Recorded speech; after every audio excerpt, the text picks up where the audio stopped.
السلام علیکم ورحمۃ اللہ وبرکاتہ۔ بسم اللہ والصلاۃ والسلام علی رسول اللہ، اما بعد۔ ریاض الصالحین کا 14 نمبر باب فی الاقتصادی فی الطاعت، عبادت میں اطاعت میں میانہ روی اختیار کرنے کا بیان۔ حدیث ہے 149، حدیث آج کچھ لمبی ہے۔ حدیث ہے وان ابی جحیفہ وہب بن عبداللہ رضی اللہ عنہ قال، ابو جحیفہ کنیت ہے، وہب بن عبداللہ نام ہے، رضی اللہ عنہ یہ بیان کرتے ہیں، قالا کہہ رہے ہیں، آخ نبی صلی اللہ علیہ وسلم بین سلمان و ابی الدرداء، ہجرت مدینہ کے بعد جب نبی صلی اللہ علیہ وسلم نے اخوت بھائی چارہ یعنی کہ مہاجرین کو انصار سے ایک ایک بھائی بنایا، تو سیدنا سلمان کو ابو الدرداء کا بھائی بنایا، سیدنا ابو الدرداء اور سیدنا سلمان کا بھائی چارہ قائم کروایا۔ فزارہ سلمان، تو سیدنا سلمان نے زیارت کی ابو الدرداء، سیدنا ابو الدرداء رضی اللہ عنہ کی، ان کے گھر گئے ان کی زیارت کے لیے، ان کا حال پوچھنے کے لیے، ان کی ملاقات کے لیے۔ فرآ ام الدرداء متبذلۃ، تو انہوں نے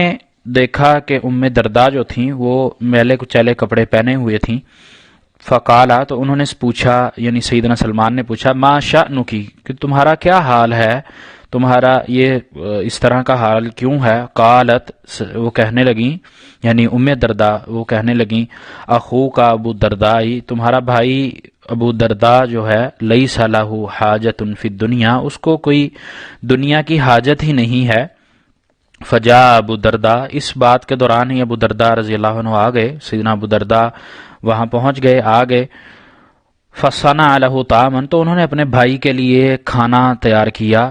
کھانے کو بنانے لگے۔ فقال لہ، اور پھر کہا، کل، کہ کھاؤ، فانی صائم، کہ میں روزے سے ہوں۔ قال، سیدنا سلمان نے کہا، ما انا بآکل حتی تأکل، میں اس وقت تک نہیں کھاؤں گا جب تک کہ آپ نہ کھاؤ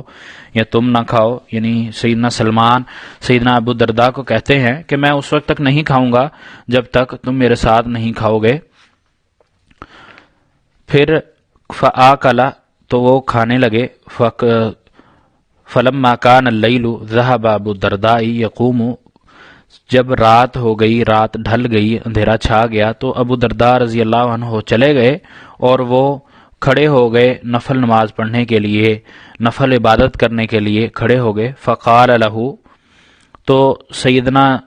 سلمان جو تھے، نم، سو جاؤ، انہوں نے کہا ابو الدرداء رضی اللہ عنہ کو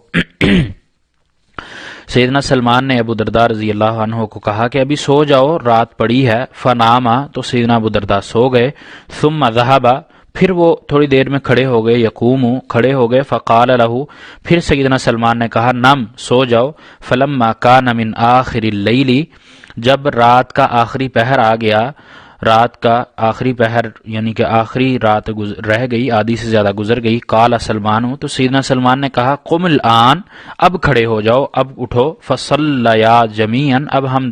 دونوں اکٹھے ہوتے ہیں، نفل پڑھیں گے، عبادت کریں گے۔ فقال لہ سلمان، تو اسی لیے پھر سیدنا سلمان رضی اللہ عنہ نے ابو الدرداء رضی اللہ عنہ سے کہا، ان لربک علیک حقا، کہ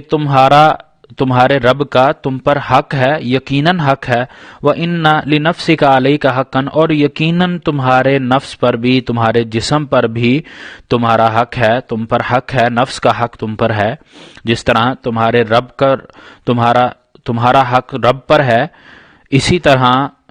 نفس کا بھی تم پر حق ہے، یعنی رب کا حق جس طرح ہے اسی طرح نفس کا حق بھی تم پر ہے۔ وَلِأَهْلِكَ عَلَيْكَ حَقًّا، جس طرح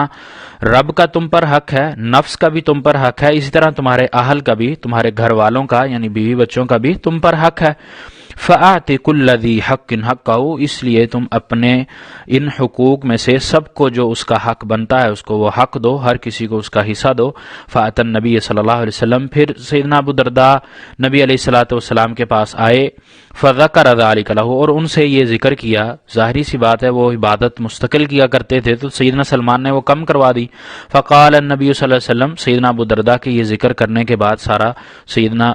ابو الدرداء نے جب یہ سیدنا سلمان کا سارا واقعہ بتلایا تو اللہ کے نبی علیہ الصلوۃ والسلام نے فرمایا، صادق سلمان، کہ سلمان نے سچ کہا۔ رواہ البخاری، یہ بخاری کی روایت ہے۔ نبی علیہ الصلوۃ والسلام کی یہ جو حدیث جس میں اللہ کے نبی صلی اللہ علیہ وسلم نے صرف دو الفاظ فرمائے، سیدنا سلمان رضی اللہ عنہ کی سچے ہونے کی تصدیق کی، وہ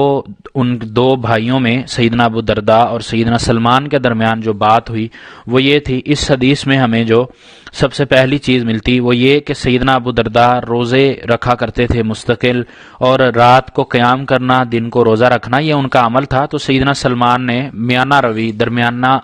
راستہ چننے کا ان کو کہا، تاکہ رات کو آرام بھی کریں، سوئیں بھی، حقوق بھی ادا کریں، حقوق زوجیت ہوں، وہ اپنے اہل کا بھی خیال کریں، اپنے رب کا جو حق وہ ادا کر رہے تھے اس کو بھی ادا کرتے رہیں، اپنے اہل کا بھی حق ادا کریں، اور اپنے جسم یعنی آرام کر کے، جسم کو سکون پہنچا کر، نیند لے کر، جو اللہ نے ایک نظام بنایا ہے اس سے بھی وہ اس کا حق بھی اس کو ادا کریں۔ اور اس پر اللہ کے نبی علیہ الصلوۃ والسلام نے ثبت کر دیا، اس کو مہر لگا دی کہ یہی طریقہ درست ہے جو سیدنا ابو درداء کا طریقہ تھا کہ روزے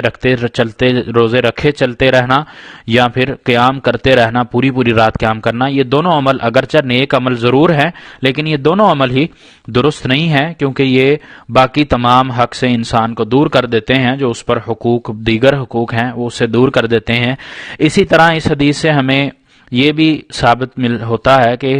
نفلی روزہ اگر کوئی توڑتا ہے کسی کی دعوت پر، کسی کے کہنے پر، اگر نفلی روزہ اس نے رکھا ہے، وہ افطار کر لیتا ہے وقت سے پہلے، تو اس کی کوئی قضا نہیں ہے، اس پر کوئی قضا اس کو دینے کی ضرورت نہیں ہے۔ اسی طرح قیام اللیل کا جو وقت، مناسب وقت جو اللہ تعالیٰ بھی انسان کے لیے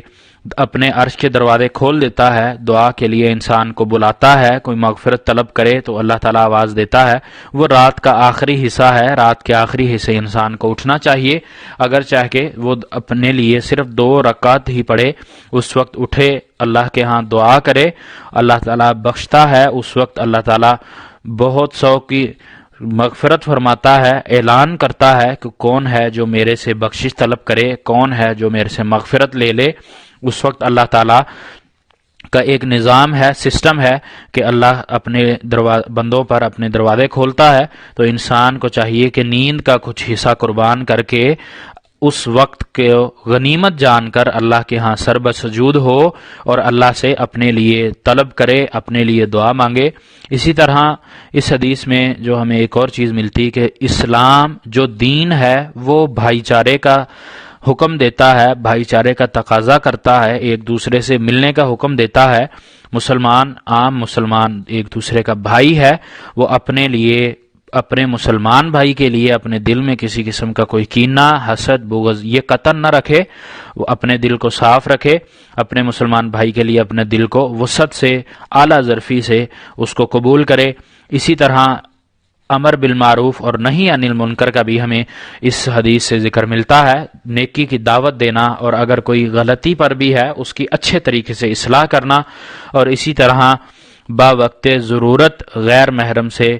گفتگو کرنا یا غیر محرم سے بات کرنا، یہ بھی درست ہے، جائز ہے، لیکن اس میں لہجہ اس طرح کا نہ ہو کہ اس میں کسی قسم کا خدشہ پیدا ہو۔ اسی طرح ہمیں غیر محرم سے پردے کا بھی اس میں حکم ملتا ہے کہ یہ پردہ کرنا ضروری ہے، اسی لیے اللہ کے نبی علیہ الصلوۃ والسلام نے اس پر دیگر کئی احادیث موجود ہیں۔ اللہ تعالیٰ سے دعا ہے کہ اللہ تعالیٰ ہمیں، اللہ نے جو تمام حقوق مقرر کیے ہیں وہ ہر حق کو اس کے تقاضے کے مطابق ہمیں ادا کرنے کی توفیق عطا فرمائے، اور ہمیں اپنے لیے، اپنے راستے کے لیے چن لے، ہمیں نیکی کرنے کی زیادہ سے زیادہ توفیق دے، اور ہمارے لیے آخرت میں اس کا ذخیرہ کر کے زیادہ اجر و ثواب سے ہمیں نوازے اور ہماری نجات کر دے۔ وما توفیقی الا باللہ، علیہ توکلت و الیہ انیب۔